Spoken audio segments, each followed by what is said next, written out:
This conference will now be recorded. All right. Can everybody see the front page? Yes, go ahead, Harry. Perfect. Excellent. So I'm just going to minimize this thing on this slide. So, so what I'm trying to do here in today's session is uh, during our summit in Amsterdam, I provided an update on the work we were doing on the interop. I mean, Artisan has been working on the interop on power supplies for many, many years. And this was the first chance to take it to the next level where we are applying it to a power shelf level.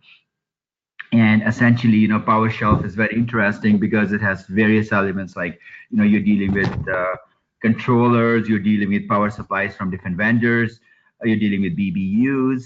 So, it creates very interesting dynamics and it's much more involved than simply two power supplies interop. So okay, so I'm trying to, so this is just moving on. So essentially what I plan to address today is so people, I've seen some of the people who are new and some familiar faces. Just for familiarity, what are the key challenges in the interop? And I understand at the beginning we had a lot of skeptics and some people did believe that it could not be done. So I just want to give an update and say that I think we've been very, very successful in taking it to the next level, and we are going to use and validating it on one of the OCP platforms to demonstrate and come up with the interop specifications. And at the end of the day, these interop specifications are a subset of, when the vendor provides you, let's say, power supply specifications or BBU specifications, these will be either an addendum or an update to those so that we can address the corner cases or the other challenges that we see when we do the interop. So I would provide you exactly what I presented at Amsterdam and what the team is working on, and how are we going to go to the implementation phase, and finally the specifications. So in general, the objective is to, what is the interop objective is for PSUs and the other components, power shelves, BBUs from different vendors to function compatibly in the same sector. And the end goal of this being is it facilitates a dual or multi-vendor sourcing, right? So that's the end game, and that's exactly what we're trying to get through by jumping through all these hoops. So the key challenges, the key challenges that we face is the current sharing has always been a biggest issue. You put two power supplies together and they always don't share, don't play nice, and that was a challenge. And there's the communication protocols that are different, control functionality they are different, and mechanical design. Mechanical design, I'll get a little bit into detail of that one. So that causes a very interesting challenge. And sort of, you probably have seen this diagram, but this diagram, it shows you if you take a power shelf, for instance, you got a PSU from vendor one, a PSU from vendor two. They need to communicate with the customer system, controller, C and EMI implications, output bus filtering. So there is a lot that has to be addressed, not just meeting the specs, right? Because if you put two PSUs from two different vendors, the EMI profile is going to be different. So we need to go their safety certification, and we need to look at the big picture. How does that address? So what we did, okay, so there was a document, David's son in the earlier meeting in May gave us a very valuable document, which was the interoperability of mixed supplier PSUs in an open rack power shelf. So what that document did is it said what are the technical considerations which a customer would like to have, and how they wanted the vendors like us to address it. So we broke that down. So we took that as a guideline to move forward. So we broke that down into electrical current challenges and mechanical challenges. So under electrical challenges, there is current sharing, dynamic response.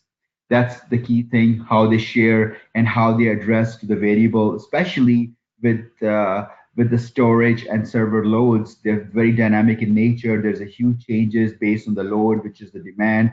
The profiles are very different. So how does the power supply or BBU will respond to that? Then there's input so what are the interfaces and how do we standardize those? Power up is another challenge, whether they're synchronized when the power supplies are coming up or when PSU is failing and the BBU is coming on, what is the behavior? Same applies for firmware and the other stuff as well. So that was electrical. In terms of mechanical, we are dealing with, of course, we have to define not only the dimensions, a major role in that as well. When you talk about connectors, we specify a connector, but then there are generic connectors, the pin lengths, the pin types, the latching, the ejectors. We are talking about the green color. A green to me may not be green to somebody else, right? So we need to define the intensity, what exactly is. So the detail, I'm sure you all understand it. So those need to be defined as well, because if I put two PSUs in front of me and the two greens or reds are different, we need to take that into account as well. And we can't underscore the fan performance, the fan speed, because that could lead to thermal issues, the back pressure, most of you are familiar with that. So those need to be addressed as well. Again, those were very well defined by David in the earlier spec, and we had taken that as something to build upon. So what we did in Amsterdam is we presented the current sharing and the dynamic response. So what happens there is uh, in the dynamic response, the load dynamic change sometimes is slower than the current shared bandwidth loop, or load dynamic change is faster. Then we are talking about sometimes the voltage response loop, and we are talking about, again, there are two PSUs. We have one has to become a master, one has to be those were covered extensively in the Amsterdam presentation, and the links are there. So again, all I'm trying to say here is, the different modes of operation were considered, and we actually went through the different considerations which happens, because sometimes when the sharing is not nice, they lead to instabilities. And all those issues, a lot of problems when reversal, the master becomes slave, slave becomes master. So we get into a lot of trouble. So, and again, why do those troubles happen? I mean, this diagram which you're looking at gives you sort of an overview. And if you see on the left hand, I don't know if you can see my cursor. On the left hand side is the output stage of one power supply. On the right is the output stage of the another power supply. And their voltage loops could be different, their current share loops could be different. And at the end of the day, we are expecting all of them to be work nicely together or play nice. So that is the challenge, which we really are trying to address. And so, in a nutshell, what we concluded by doing a lot of testing and a lot of analysis, we provided a set of recommendations. So I'm not going to go into details, but it can be agreed, that if we agree on the settling time, we agree on a certain range of bandwidth loop or phase margin, we can get a very, very satisfactory current sharing and dynamic response. And we actually validated that on the earlier versions of the design from multi the voltage loop. So, the validation is another key part where we just can't take any random power supplies from different vendors to say, okay, guys, so we're going to see how they share. So we consider for this to be very, very thorough, we take the normal production level samples at different design stages.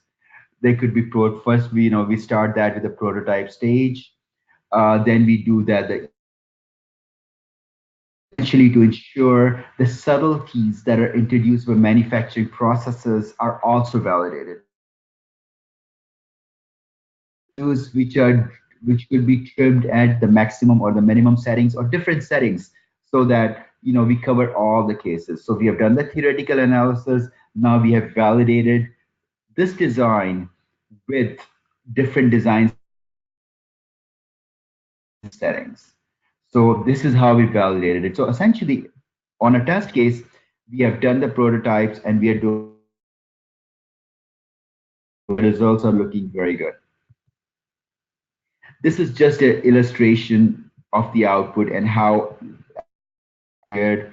And again, this is the whole presentation is available on our OCP website, and the links are there as well. And if somebody needs any more details, please feel free to get back to me, and we can take this offline as well. What is team doing right now? And there's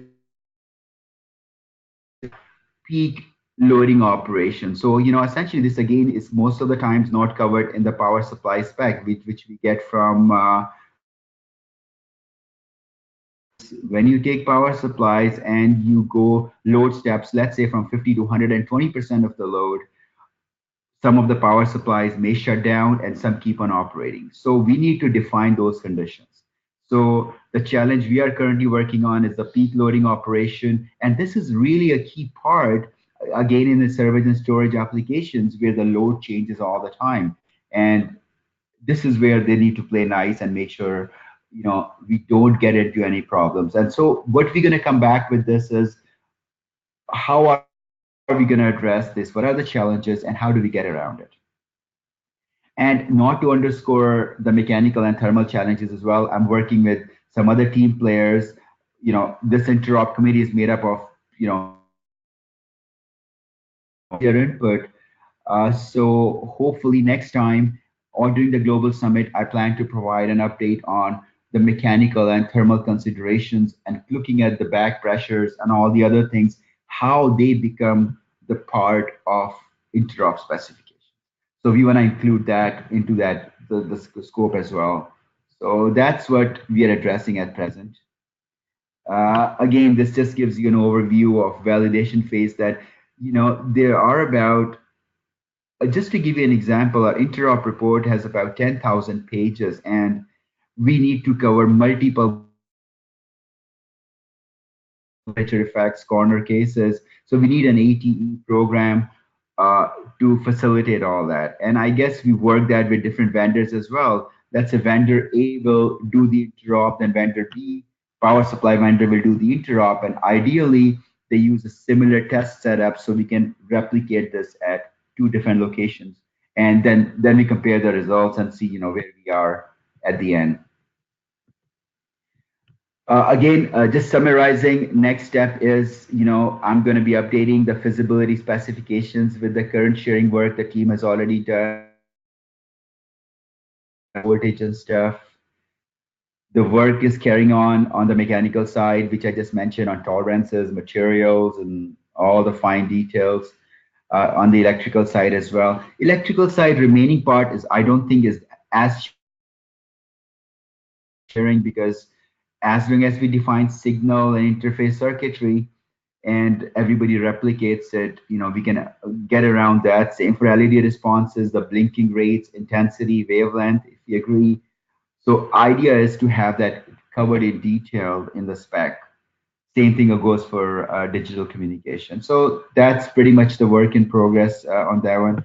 And I look forward to providing you an update on this during the next sessions. So again, that is a summary which I just went through. I'm open to any questions. Yeah, this is John Young. I have a question. Are you going to Sure. limit your research to two-way sharing? Are you when you say two-way sharing? Are you saying just between two vendors? Uh, no, two power supplies. You just talk about master slave. Yes. So what about master and two slaves? Yes. Exactly. No. We in this instance we will be using what is in the OCP is three power supplies. So we will be doing master slave slave or yeah exactly or very good question. So we will, or different positions of that in the shelf as well. So three in this case. Okay, and then for monitoring and control, are you going to determine how this gets signaled out to a system controller to to understand what is happening with the power supplies? Correct. Correct. That is So the wait, exact final plan. Yeah. Carry on. no, is that within the scope of his work? Because you haven't mentioned it. No, that's a good question. At this point, we will be looking at the interface between a PSU. See, the way the system is in the OCP system, right? The 2.0, you have the interface between a PSU and a BBU, or PSU and a controller, but there is never between. So we will be looking at the individual behavior of a PSU and a controller, and PSU A and a controller, PSU B and a controller, and PSU C and a controller, and validating that. Okay, so my apologies because I haven't read the spec. Is that what is that interface between the PSU and the controller? Is that What is PM that? bus? Is that PM There, bus or is it something else? there is a Modbus. There is a Modbus, and PSU to PSU is through the CAN bus. Okay.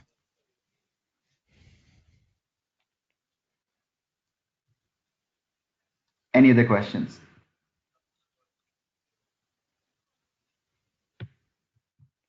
Very good.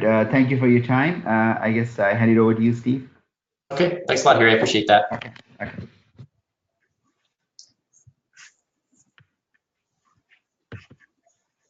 All right, next on the agenda, we have William. William, are you? Yeah, I'm here. Wonderful. I'm going to make you the presenter here real quick. No problem. So you should see a notification pop up on your screen. So if you'll kind of accept that. Yep, should be going through right now. Yeah, that works. Okay, so just as a preface, we've been talking off and on about developing an AC input connector for the back of the power shells that would allow a wide range of OCP power shelves to fit into the rack without having to redo PDUs or whips or anything like that. With the mechanical interoperability.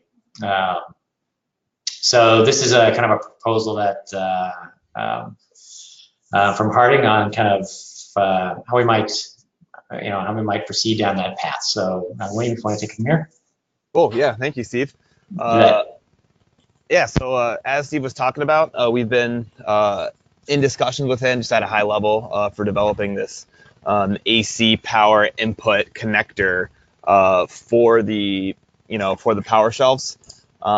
So I'm going to go through that a little bit. But just to give you an overview of what I'll talk about, first I'm going to start with just a quick Harding background, just so you guys have an idea of kind of who we are and why we're kind of involved in this. I'll give you guys a background with Project Olympus, with how we've been in Microsoft spec with OCP, how I got involved in OCP, and then I'll dive down into the actual input connector development that we have. There we go. Yes, just real quick, Harding is a 70-year-old company, completely owned by the Harding family. We are an international company. We're headquartered in Germany, but we are really focused on connectivity, whether it's connectivity in train cars all the way down to connectivity in PCB. We really developed the rectangular connector. We developed a lot of the DIN product line. We're really interested in positioning ourselves with being the really leaders in developing new connectivity solutions. We really think this kind of positions ourselves in a good way for developing this power specification or this power connector for the power shelves. That's really why we're interested in it. We're also a global company. We have production facilities all across the world, 16 of them and counting. But that's enough about Harding. With how we kind of got involved with OCP was actually with Microsoft, with their Project Olympus specification. Microsoft wanted to develop a universal PDU that could accept a multitude of different, input powers and be able to, relay that power appropriately. So they reached out to us, and together we developed a connector, a 7-conductor connector that could pass any sort of input any sort of input power that they wanted down into the PDU.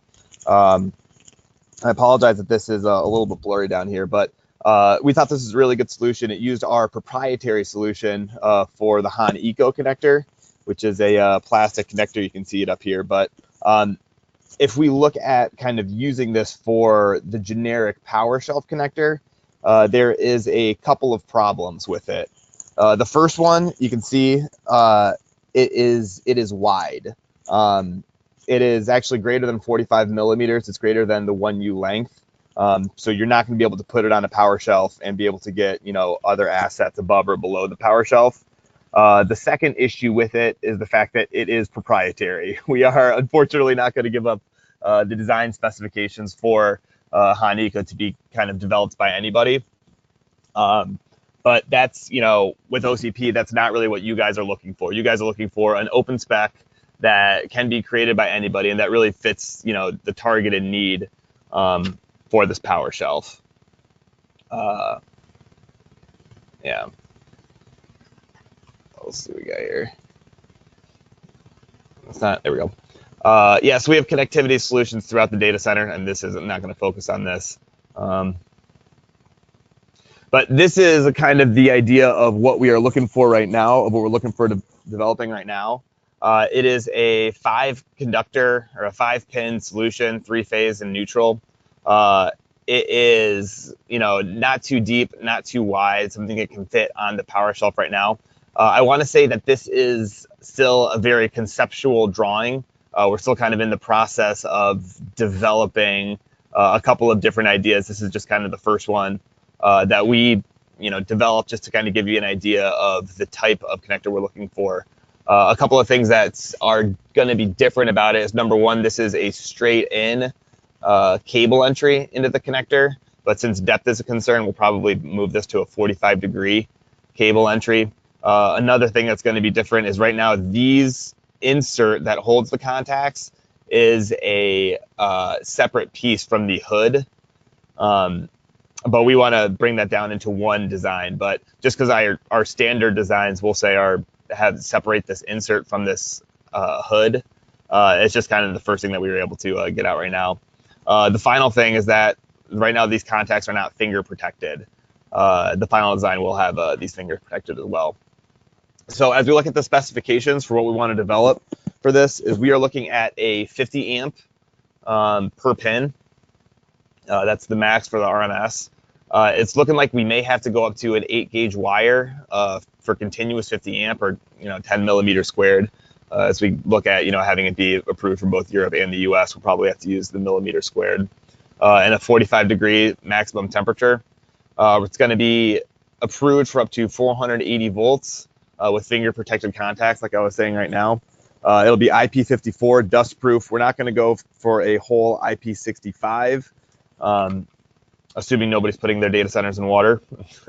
And then we are not, one of the things we did for Microsoft is we got UL listed for disconnect under load so that it can, we don't recommend it, but it can take 50 connects and disconnects under 50 amps. But we're not planning on listing that for our current, the current connector that we're looking at. It'll also have a positive latch with a visible confirmation, so you know that it's closed and completely sealed. It's a little different than the C13, C14, C19, C20 plugs that just connect via friction, essentially. On the housing side of it, on the power shelf side of it, everything will land on the PCB. It'll be able to have flying leads that land on the PCB. Right now, we're assuming that there's going to be no field assembly, that at least on the cable side, the cables will be purchased in one piece and that they're not going to be created in the field. That's just going to make it easier to fit the depth concerns and the space concerns. We don't have to leave space for, people in the field to be able to assemble these appropriately. And then also non-halogenated. So as we look at where this is going to kind of sit in the power shelf, obviously on the back of the power shelf, we got some specifications from Steve for the height and depth and the length of the connector. Length is going to be no problem, having it be under 65 millimeters long. That's not going to be an issue. The height of 1U, That is the next concern that we have. That shouldn't be too big of an issue either. Again, like I said, we're not going to make these field installable on the cable side, and we're not going to make it so it's not going to be field installable on the cable side, and it's going to be one piece, so that it'll save some concerns over there. The depth is going to be the tricky part. That's the part that we're trying to figure out exactly how to do right now, just because with the 8-gauge cable coming in, there is a bend radius to that, and being able to make sure that it can come in at 60 millimeters and bend 90 degrees is just kind of the tricky part. So that's the part that we're developing right now. We should be able to have a couple more concrete designs by the time that the next Rack and Power meeting comes up. I think it's January 9th, if I'm correct. We should have some better drawings, but yeah, I mean that's pretty much all I had for right now. Just announcing the fact that this is something that Harding's looking at. Harding wants to make the specification for developing this. And yeah, and we should, if anybody has any questions or concerns with, any of the specifications that I said, or, has any insight that they want to bring to us, we're more than happy to hear you out and to, receive the help for developing this. And that's pretty much all I had for right now. Does anybody have any questions? Yeah. Yeah. Hi, this is Ed Massey. One of your specs said 45 degrees C max temperature. Yeah. Is that the temperature rise above ambient, or is that ambient plus the temperature rise on the connector? That is ambient plus the temperature rise on the connector. Okay. So that is the overall heat that essentially the connection point will be dealing with when in use. Thank you. William, hi. Harry Soin here from Artisan. A question on slide 8. You show this sort of as yes, exactly. Thank you. This is a pressed fit or friction you mentioned, right? And how about in terms of contacts and repeatability? How do you feel about? Is there any data you have on a similar concept? So this is not going to be oops, sorry. I got a kind of a sensitive mouse over here, so I apologize for that. But it is not going to be a press fit. It will have a positive latch. So right now you're seeing this latch right here. Yeah. I'm not positive this is exactly how it's going to look. It may be more of a push in and click latch, but again, it's something that's going to have to be repeatable, from any connector manufacturer that wants to make this. So really kind of the issue that we're dealing with here is to make it not be one of our proprietary latches, but something that's both easy to use by the people in the field and then also repeatable to manufacture from other manufacturers. Does that answer your question? Yes, it does. And thank you. And my final question is, how can I get a specification of this? Is it available? No, it's not. So we haven't wrote the specification for it yet. I mean, I would imagine we're going to have it written probably by the end of January. I would think it's kind of my target for that. Steve, does that sound about right? Yes. So, I mean, at this point, we can look at the next slide on slide 9, right? If there's certainly more specifications we need to add to this list, right? So, Harry, if there's things you want added, let's get those written down. Yeah, absolutely. Absolutely. Steve and William, I think this is really good work. I would love to have a copy of this so I can work with our teams and see, the guys can come up with some more ideas and what else they're looking for. Is it available on the wiki site, or right? Steve, I can email this to you, and you can give it to whoever you want. Okay, great. So yeah, in that case, I will put it up on the wiki and send a link out later today to everybody to take a look at it. I also have a Word document that kind of is maybe a little bit easier to consume than this PowerPoint, but I'll send both to you, Steve. Okay. If you want, we can set up a Google Doc, or we can just take notes in the Rack and Power meeting as well. If you want to be able to have people review it and potentially edit it kind of in real time, so it allows people to just add stuff directly into that doc. So yeah, I think that would be a good idea. Because really right now, Harding as a company is familiar with taking specs and creating the right connector, right? But we want to make sure that these specifications that we're developing with are actually what people want. So anything that kind of can give us kind of the feedback from the community would be helpful. All right, so how about this? If you'll send me the doc, right, I'll push it up into Google Docs, and that'll allow everybody to kind of edit it in real time as they come up with ideas. I mean, the specification you've got right here, I think you're asking about field assembly. I don't think any of the end users have a need for that. I mean, they'll all be buying them. So I think that's probably a no. No need for field assembly required unless somebody disagrees with that. Right.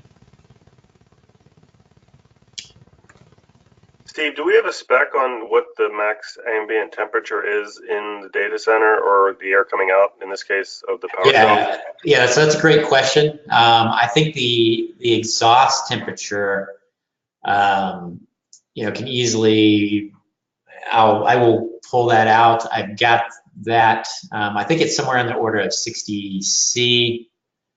But I will pull that out, at least for the Facebook specification. It'd be around 60 C. I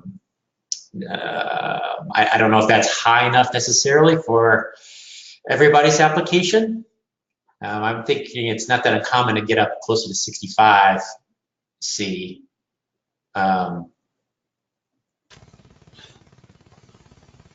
Brian, what do you normally like shoot for? You have a broader experience than I do. From a connector perspective, we generally, want to keep the max temperature, in operation below 105 degrees C. And so, as long as we're below that, we don't generally worry at all about any stress relaxation or any problems with connectors. So this number that's on screen, this 45, seems artificially low. And if that's max temp change, then that makes kind of sense, because that's in that same 60 plus 45. Yeah, exactly. Yeah. So you can say delta, it just says max temp, which is what I mean. Maybe it's just a typo in there. I don't know if. I mean, I can tell you right now that all the connectors the lowest rated connector that we have for outside temperature is 80 degrees C. So yeah, 45 degrees C isn't the absolute maximum temperature that plus the temperature rise of the what's inside the connector. But this is the feedback that I want, that I'm looking for. So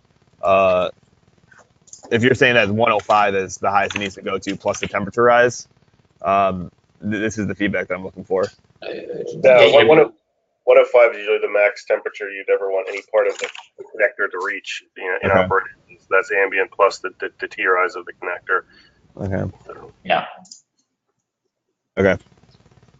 Thanks. So that seems like a reasonable amount. Does anybody have any problem with a 480 volt DC? I think that's pretty. I think that way.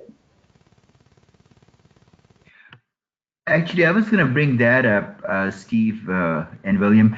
480 DC max. Now, is that nominal? Because we have the AC lines which are around that, and DC. When you translate, into that. So again, I'm just looking at the DC versus AC, right? So this should cover the max range of three-phase 480 AC, right? That's my question, really, from safety perspective. Yes. So these would be kind of nominal. So I mean, if you want to provide some feedback on what the actual max, that would be super. Yeah. I can get those from Facebook as well, and that way we can kind of make sure that we're covering everybody's needs.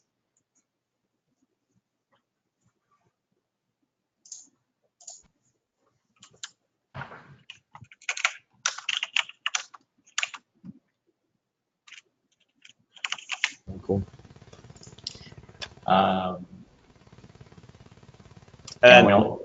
Just one last thing I want to bring up too is just this non-halogenated. That is absolutely zero halogen at all, right? As far as I know, yes. That's the way the spec is written. As far as I know, at least on the Facebook's need, you're choosing non-halogenated materials. Yeah, I just know there's a little bit of halogen in our Honico. It's just good information to have.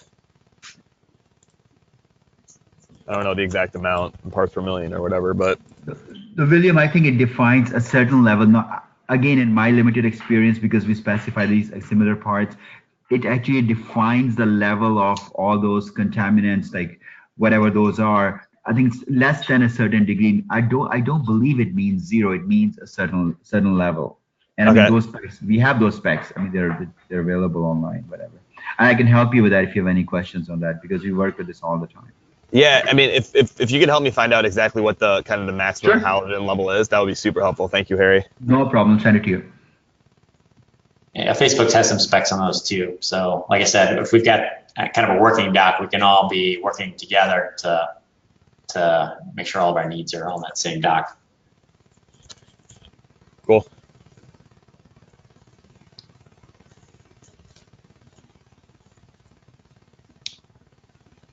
So we probably also need to talk about forces as well. You mean insert pullout force? Yeah. I mean, so when we have the latch on there, I mean, it's going to be pretty strong. But you mean for like the initial insertion? Yeah. So it'd be, and the one that you've got here, right? I think you might actually, well, it doesn't matter. In the final one, right? We need not just the insertion forces, the extraction forces, and also the amount of forces you can pull on the cable as well, right? Without damaging the interface with the contacts, those kinds of things that strain really. Is there a specification anywhere that or kind of defines that right now, or is that something that we would have to be developing? So the input and extraction forces, I can come up with that. The pull force on the wire, I know what Facebook uses. I don't know if Brian, if you have something that might be more applicable from an industry standpoint. Yeah, I don't know if there's an industry standpoint. I know, for different cables and connectors, we have specifications, but I can take a look and see what I can dig up on that. Yeah, I suspect you probably might have some too as well. I mean, generally, for cables like this, one of the things we shoot for is that if you're going to pull on the cable and you're going to break something, you're going to break the cable, not the connector that's soldered into the board. But and so our latching system generally will actually fail as opposed to breaking. And so that's everybody's got their own kind of ideas and reasons for doing it in different ways.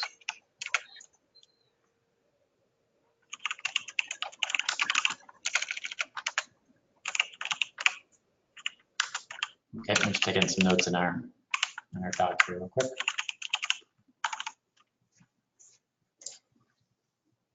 Okay, any other questions for Will real quick?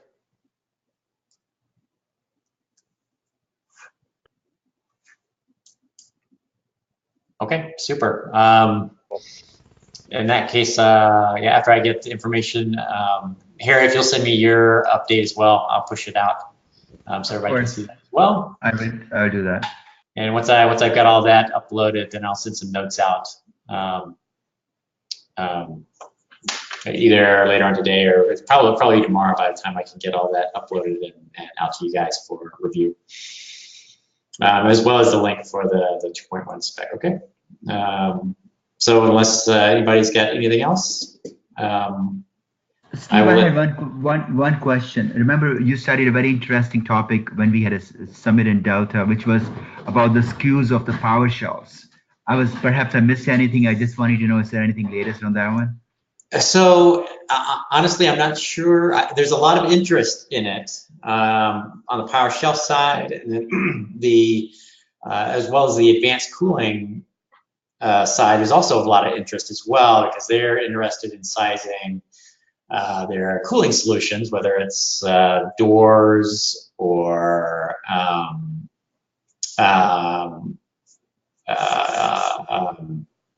like radiators and the like around those rack power levels. Unfortunately, I haven't really been able to make much progress on how to set those limits. So I think there's a lot of interest in it getting done, but so far I've not been able to get a consortium of people that can tell me what the right answers are. So I mean, I know what Facebook wants, so I can certainly publish what Facebook wants because we're solidifying that down pretty well.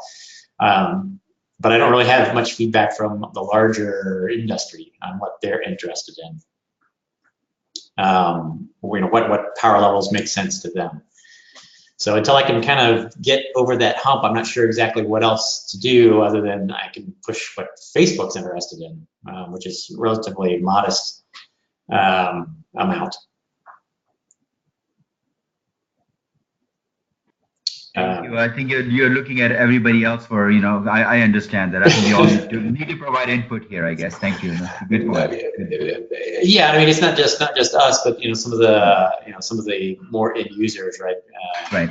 Microsoft or Penguin, or what is their what are their interests as they look out 2-3 years in the future. So yeah. So that's kind of where I'm at here. It's a good question. Thank you, and I'll reach out to whatever I can from some of those customers and see if I can get some more data points on that. Yeah, that would be helpful. That's really all we're missing. It's just more data points to try and make sure that we're right sizing these at the right amounts that aren't necessarily just Facebook. Anybody else? That was a good question. All right, in that case, thanks everybody. I appreciate you joining us. It was a good meeting, and enjoy your holidays, and we will get together in the new year. Thanks a lot. Thank you. Thanks, Bye-bye. Dave. Thanks, Steve. Bye. This conference is no longer being recorded.